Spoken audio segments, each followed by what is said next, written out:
বড় দুই ভাই ওরা খুব জটিল ছিল, বদমাইশ ছিল। আমার বাপের টাকা পয়সা তারা তছরূপ করেছে, আমাকে পরীক্ষা দিতে দেয়নি, লেখাপড়া করতে দেয়নি।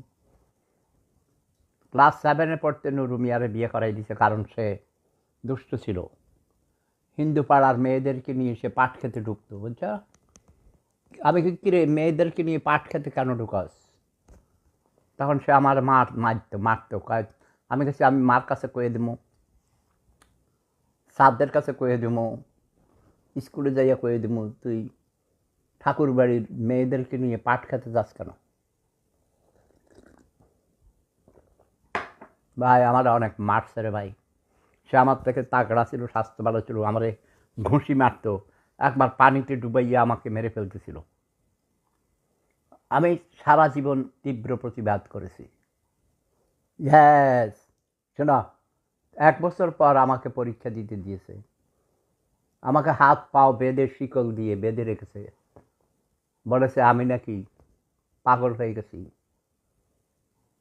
আমি নাকি নাস্তিক হয়ে গেছি, আমি নাকি বিয়ে করতে পাগল হয়ে গেছি, মিনু চৌধুরীর সাথে প্রেম করে নাকি আমি পাগল হয়ে গেছি।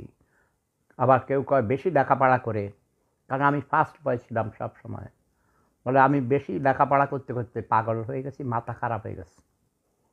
আসলে আমি অন্যায়ের প্রতিবাদ করতাম। 3 মাস আমাকে বোর্ডিংয়ে থাকার টাকা দেয় নাই আমার বড় ভাই, তিনি চট্টগ্রামে শিক্ষকতা করতেন।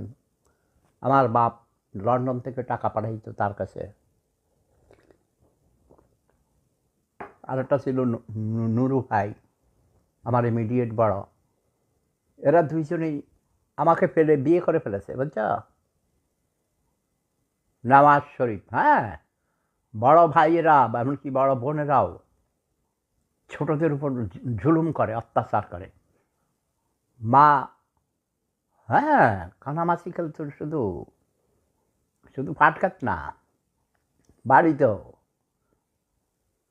মহিলার স্বামী থাকে দুবাই, 2টা ছেলে নিয়ে, একটা ছেলে একটা মেয়ে নিয়ে থাকে ঢাকার বাসা। আহারে বেচারা কত কষ্ট করে ইট ভাঙ্গা, মিডল ইস্টে অনেক কষ্ট, টাকা পাঠায়। বাট গুলশান বানানি বাড়ির ধারায় বাড়ি ভাড়া করে দিয়েছে। আর মহিলা বয়ফ্রেন্ড আইসা একজন দুইজন না, এক এক সময় এক একজন আসে। প্রবাসীদের বেশিরভাগ টাকা পয়সা কোনো কাজে লাগে না। আরে প্রতিদিন এক কথা কইব, ভালো ফকির রবিউল